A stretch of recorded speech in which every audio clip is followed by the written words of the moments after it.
जी तो welcome to another vlog. क्या हाल चाल है? ठीक ठाक है सारे।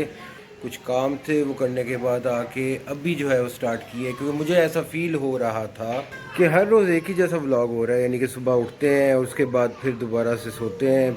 अब मज़े की बात है, ये चीज़ें व्लॉग में बताई तो नहीं जा सकती, लेकिन मैंने एक सरप्राइज़ जो है, मैंने नहीं बल्कि ज़हरा ने एक सरप्राइज़ तैयार किया है।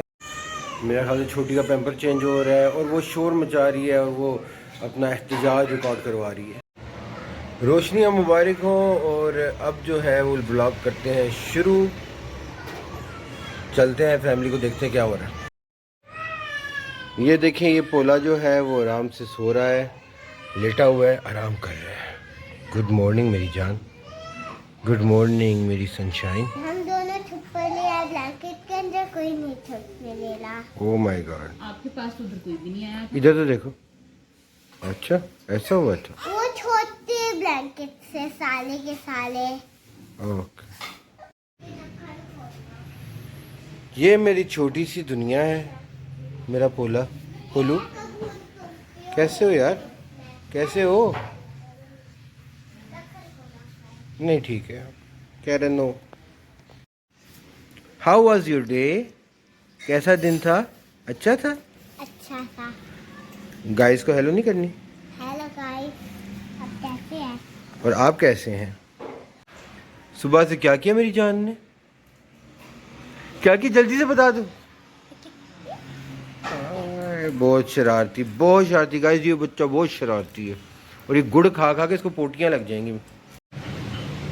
तो गाइस आज की अहम बातें, क्या बैरियर टाउन दिवालिया होने वाला है?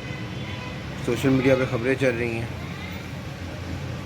मेरा क्या ख्याल है इसके बारे में? मेरा किट वो ऑलरेडी क्रैश कर चुकी है, इसमें कोई दो राय नहीं है। बिल्कुल क्रैश कर चुकी है, प्लॉट गिर रहे हैं। सिर्फ बैरियर टाउन लाहौर के अंदर थोड़ा सस्टेन किया हुआ है इसने अपना रेट, वो वाला जो 1-1.5 साल पहले था, 1 साल पहले था। बाकी प्लॉट्स जो है, कराची बिल्कुल डाउन है, पेशावर बिल्कुल कोई हिलजुल नहीं है। तो इसकी वजह से होता क्या है? छोटी सोसाइटीज़ वाले ये कहते हैं कि अगर बैरियर टाउन का ये हाल है तो हमारी तो खैर। बैरिया कराची जो है वो 20 से 30% की डिक्रीज़ पे है, जो कि बहुत बुरी और बदी बात है एक प्रॉपर्टी डीलर के लिए। और अली भाई कैसे हैं? Good morning. Show our hand shake. Yes. जिससे भी बात हो एक ही बात चलती है और वो ये है कि मुझे जॉब चाहिए, काम नहीं है। हर कोई प्रॉब्लम्स इस वक्त बहुत ज़्यादा फेस कर रहा है, हर कोई इस वक्त प्रॉब्लम्स के अंदर है, बहुत ज़्यादा। ये मेरी मोमोज और मेरा पोलू। कमाल है ना गाइस, एक ही ज़िंदगी में एक ही जगह पे रहते हुए मुख्तलिफ ज़िंदगियाँ और मुख्तलिफ एक्सपीरियंस कर रही होती हैं। हाँ, क्या बात है? क्या हुआ? वो लाजमी उठाऊं? उठाना पड़ेगा? ओके, उठा लेता हूँ। और कुछ? I love you. Oh momos, I love you. ओए होए होए, अच्छा उठा लेता हूँ, ओके। हाँ ठीक है, ठीक है, ठीक है, प्लीज। आप क्या कर रहे हैं? हेलो गाइस से स्टार्ट करो, बोलो हेलो गाइस। बोलो शर्मिलो। चलो ना, बोलो जल्दी से, हैंड से ऐसे करें। Hello guys. ये गिरती हुई पाकिस्तान की सूरत हाल और साथ में प्रॉपर्टी का गिरना, अब तो ये भी नहीं समझ लगता कि बंदा जो है, यानी कि किस काम के अंदर जो है वो नेक्स्ट यहाँ पे ट्राई करे। Hello everyone, good morning. आज आप लोगों से बड़ी माजरत, मैं सुबह बहुत लेट उठी हूँ। बच्चियाँ सोने नहीं देती, तो मैं सुबह सोती हूँ निगाह को पकड़ा के रेडी शेडी करके। और अभी हम लोग करने लगे हैं नाश्ता, और नाश्ते के बाद हमने आज सफाइयाँ करनी है, और उसके बाद फिर आपसे मुलाकात होगी।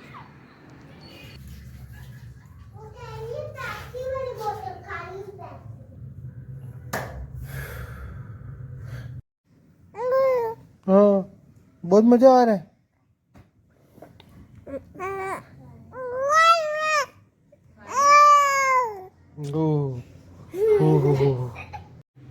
जी तो गाइस बच्चों को पढ़ाने के लिए बैठा हुआ हूँ।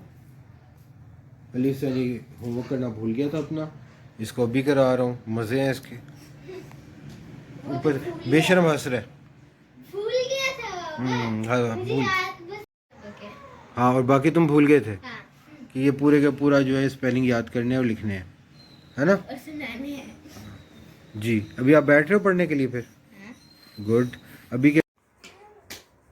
छोटी नहीं खाते और ये छोटे वाली, नहीं खाते हैं छोटे वाली कर ये हमारे बिजनेसमैन की है। बेटा बहुत गर्म है। जी तो गाइस आज के व्लॉग में सबसे मेन और इम्पोर्टेंट बात ये थी related to my life and related to Pakistanis. सबसे मेन इम्पॉर्टेंट बात ये थी कि जो हमने डिस्कस किया था कि बहरिया टाउन की सिचुएशन, और जो है कि बहरिया टाउन बैंकरप्ट हो रहा है, दिवालिया हो रहा है, इसके बारे में जो है वो हमें क्या मालूमात है।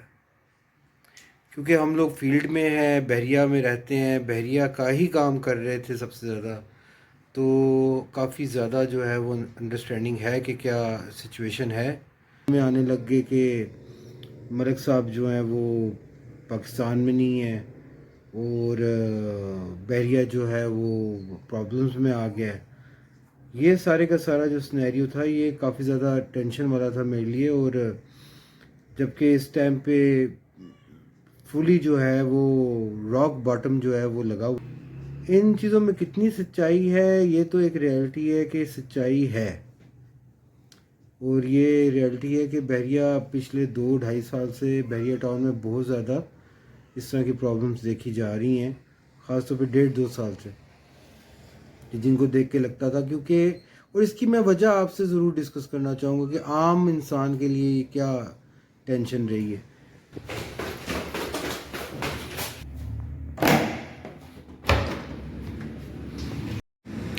तो क्या इस न्यूज़ के बारे में क्या आप शेयर करना चाहोगी, क्या आप समझती हो?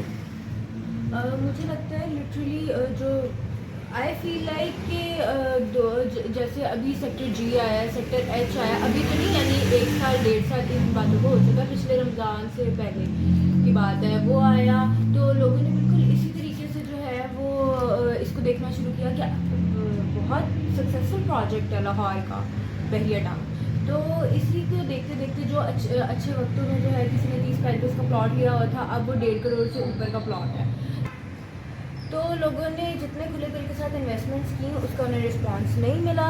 पहली पेमेंट करनी थी फ़ौरन स्टार्ट में और नेक्स्ट पेमेंट 6 महीने के बाद करनी थी। लेकिन तो मैं क्या समझता हूँ इस बारे में, मैं ये समझता हूँ कि जिस टाइम पे ये प्रोजेक्ट्स आए थे, मैं इसकी रीज़न ये समझता हूँ कि जो आर्टिफिशियल इंक्रीज़ आई थी, मैं उसको मानता हूँ। जब ये हमारे बड़े जो सेठ होते हैं, जब ये कमाने के लिए रेडी हो जाते हैं, जो बड़ी मगरमच्छ हैं, जो बड़ी वेल्स हैं इस समुंदर की, वो जब कमाने के लिए निकलते हैं, मैं उसको मेन रीज़न समझता हूँ। मैं उसको समझता हूँ कि ये जितना भी ये जो प्रॉब्लम हुआ, क्योंकि जब भी आप आर्टिफिशियल चले जाओगे और जब आप हद से ऊपर चले जाओगे तो वो आपको कहीं ना कहीं आपको झटका लगेगा।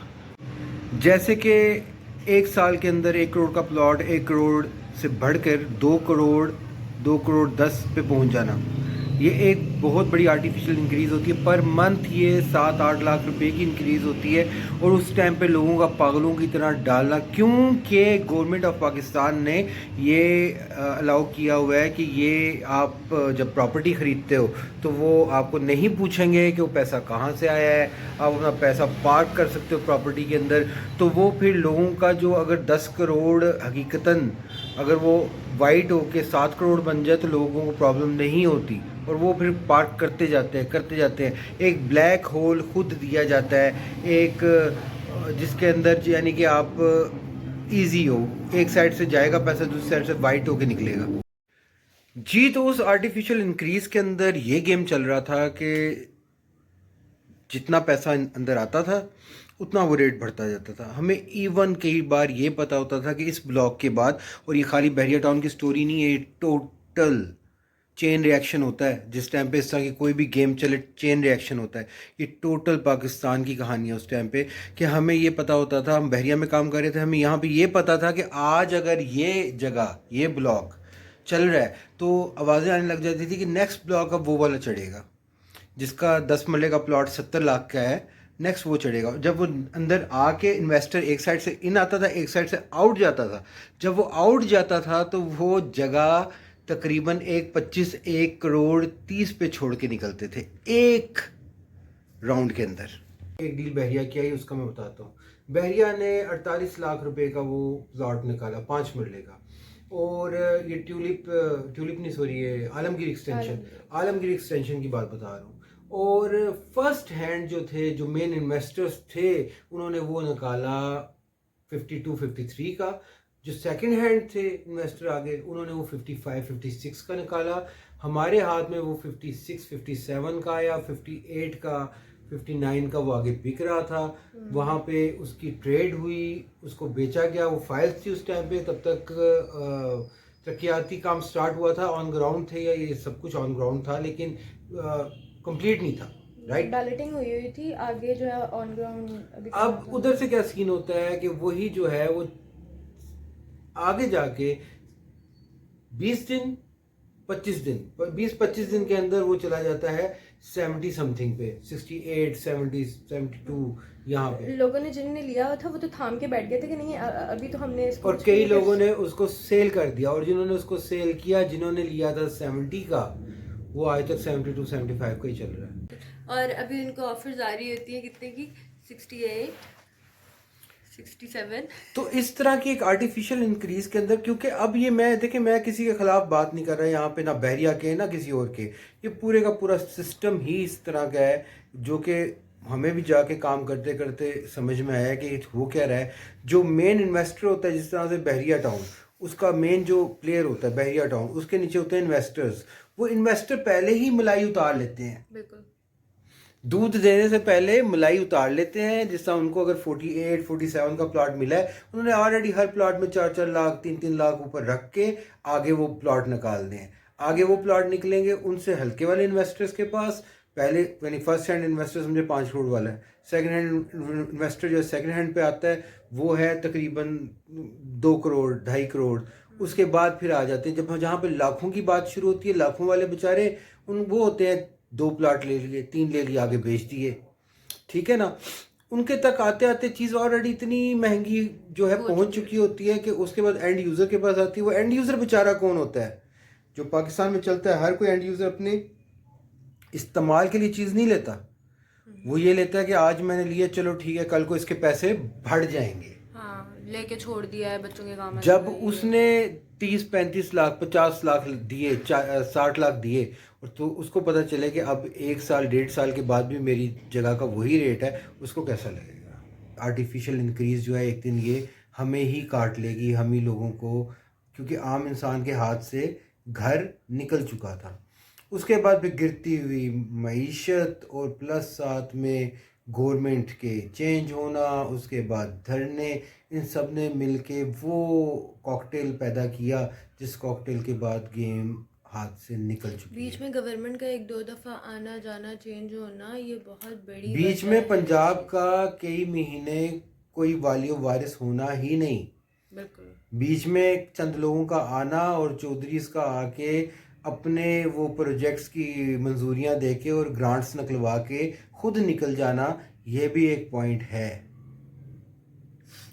तो यानी कि प्रोग्राम तो बढ़ गया, इन शॉर्ट ये प्रोग्राम तो बढ़ चुका है, और हम लोग बहुत परेशान हैं। प्रोग्राम बढ़ चुका है, और उसके बाद अब उस केक के ऊपर जो है वो चेरी आई है, ये कि मलिक रियाज साहब की ऑडियो कोई आई है जिसमें वो कहते हैं कि अब बहरिया टाउन का अल्लाह हाफिज़ है, ठीक है, अब अल्लाह ताला ही बचाएगा इसे। और ये बात सुन के एक आम इंसान जिसकी कमर्शियल और रेजिडेंशियल प्रॉपर्टीज़ जो हैं वो बहरिया के अंदर ही हैं, तो वो तो एक दफ़ा ऐसे सोचने पे मजबूर हो जाएगा। नहीं ब्रो, आम इंसान तो मजबूर होगा और जो सोचेगा। मेन प्रॉब्लम ये है कि कौन इन्वेस्ट करेगा और कौन ख़रीदेगा। मेरे अपने इन्वेस्टर्स जो हैं उन्होंने यूके से, यूएसए से, अपना दुबई से मुझे मैसेज आ गए हैं कि हमारी प्रॉपर्टी बेचने के लिए है और मार्केट में कोई ख़रीदार नहीं है। कुछ टाइम पहले तक वो कह रहे थे कि रेंट आउट करनी है या इसको इस तरीके से लेकिन करना है, आज वो कहते हैं कि इसने डाउन से डाउन जाना है, यानी कि एक केओस, एक इस तरह की सूरत हाल जो है, हम रोज़ व्लॉग में मिलते हैं आपसे, कभी ये चीज़ें जो हैं वो होती हैं, लोग हैरान होते हैं कि what happen to your work यार, तुम लोग तो अच्छे खासे सेट थे, तुम लोग तो काम कर रहे थे, क्या हो गया क्या नहीं हुआ। लेकिन हकीकत ये है कि पिछले 1.5-2 साल से जितने कमाए थे उतने ही फटके खा के प्रॉपर्टी के अंदर वो ज़ाया हो गए हैं पैसे लोगों के। वो मेरे भी अपना थोड़ा सा कहते तो शर्म आती, लेकिन ऐसा ही है। तो यानी ना ये इस तरह से, और ये नलायकी है, ये पाकिस्तानी सिस्टम की नलायकी है। मैं पिछले 2-3 साल से ये चीज़ ज़्यादा फील कर रहा हूँ। मैं ये फील कर रहा हूँ कि ये जो बदलते हुए हालात हैं, जिस तरह से इन्होंने हर जगह से पैसा निकालना शुरू कर दिया, जब से इन पे 460 अरब का वो लगा था, इन्होंने हर जगह से पैसा निकालना शुरू कर दिया। इन्होंने एकदम मेंटेनेंस बढ़ानी शुरू कर दी बेजा, इन्होंने एकदम बिजली के रेट्स बढ़ाने शुरू कर दिए इन्होंने, यानी कोई इस तरह का मामला नहीं छोड़ा जहाँ से पैसा निकाल सकते हैं और ना निकालें। यानी कि खाली प्लॉट पड़ा हुआ है तो उसके पैसे जमा करवाएं, कि खाली क्यों पड़ा हुआ है, हम इसकी सफाई कर रहे हैं। पोजेशन यूटिलिटी चार्जेस बढ़ते गए। तो तजियों में जो सुना है वो तो यही है कि मलिक रियाज साहब जो है वो अपना सारा जो है धन दौलत, न्यूज़ यही चल रही है कि लेके निकल गए यहाँ से। जारी बात है, अब इसका असर क्या पड़ेगा, इसका प्रॉपर्टी पे असर, यानी यार आप अंदाज़ा नहीं कर सकते कि इस बात का असर क्या पड़ेगा। बहुत बड़ा असर है इस बात का, लोग प्रॉपर्टी में लगाएंगे नहीं। सबसे बड़ा ब्रांड है, डिफेंस के बाद बहरिया टाउन पाकिस्तान का सबसे बड़ा ब्रांड है। बिल्कुल ऐसे ही है। और छोटी सोसाइटीज़ में कौन इन्वेस्ट करेगा, क्या करेगा।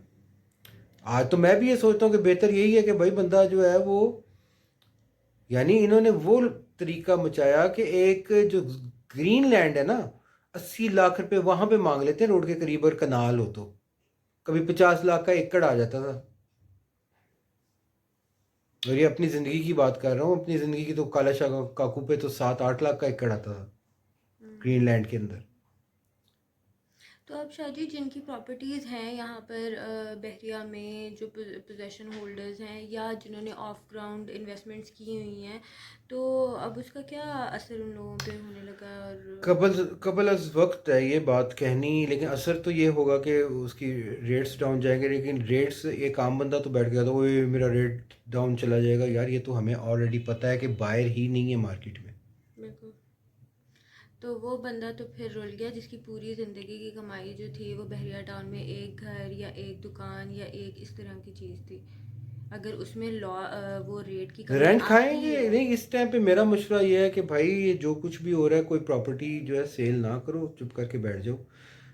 2-3 सालों के अंदर या तो वापस मलिक रियाज साहब जो हैं ये अपना गेम ऑन कर चुके होंगे, और या तो ये पूरा जो है ना वो लोकल होके, तो लेकिन फिर ज़मीन तो ज़मीन ही होती है। सोसाइटी अच्छी बनी हुई है, बस पॉइंट ये है कि ये वाला हाल बहरिया ने इसको मेंटेन किया हुआ था। ये नहीं पता कि अगर ऐसा होता है तो खुदा ना ख्वास्ता कल को इसको मेंटेन ना किया जाए। इसकी जो रोड टूट रही है, जहाँ पे खड्डा पड़ा है वहाँ पे खड्डा है, जहाँ पे पानी जमा है वहाँ पे पानी जमा है, जहाँ पे बिजली तो, लेकिन एक लोकल वाला सीन नहीं हो जाएगा। हाँ, लेकिन एक बहुत बड़ी बात है, तो लोकल में तो प्रॉपर्टी इतनी सस्ती तो नहीं है यार। हकीकत बात ये है, यहाँ पे अगर आप सेकंड हैंड घर ढूंढने जाते हो तो आपको 3 करोड़ रुपया मांगते हैं वो, 2 करोड़ 80, 3 करोड़ 50, 2 करोड़ 80 से 3.5 करोड़ के दरम्यान में होता है।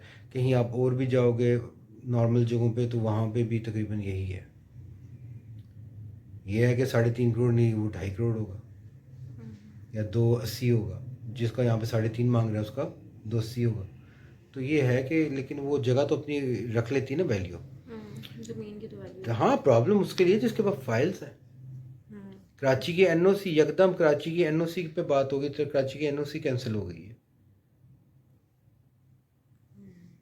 अब कराची में जिसने पैसे लगाए हुए वो तो बेचारा अगले ब्लॉक्स में, वो तो जिसकी ज़मीन टुकड़ा उसके पास मौजूद नहीं है, वो बहुत प्रॉब्लम है। जिसके पास कब्जा नहीं है अपनी चीज़ का और इस तरीके से ऑफ ग्राउंड जिसने इन्वेस्टमेंट क्या करें पाकिस्तान में, ये अब बात नहीं समझ लगती। यानी कि वो कहते हैं व्लॉग में हैप्पी हैप्पी दिखाएं, क्या हैप्पी दिखाएं, क्या करें यहाँ पे, ये अब समझ में नहीं आती ये चीज़। अकल से बढ़ गई हैं ये चीज़ें। और बेसिक आज के व्लॉग में मैंने कोशिश की सुबह से कि हाँ हल्की सी डिस्कस कर लूँगा, थोड़ा सा बात कर लूँगा, लेकिन जब दिमाग में चल ही यही टॉपिक रहा, क्योंकि देखो हमारी तो रोज़ी रोटी जो है ना वो तो ताले लग गए ना उसको। और अब अल्लाह मालिक है, अब देखते हैं क्या होता है आगे। इसी के साथ अपना ख्याल रखिएगा, हमें अपनी दुआओं में याद रखिएगा। बहुत मुश्किलात का दौर है। अल्लाह ताला आपके लिए भी आसानियाँ करे और हमारे लिए भी आसानियाँ करे। अल्लाह हाफ़िज़।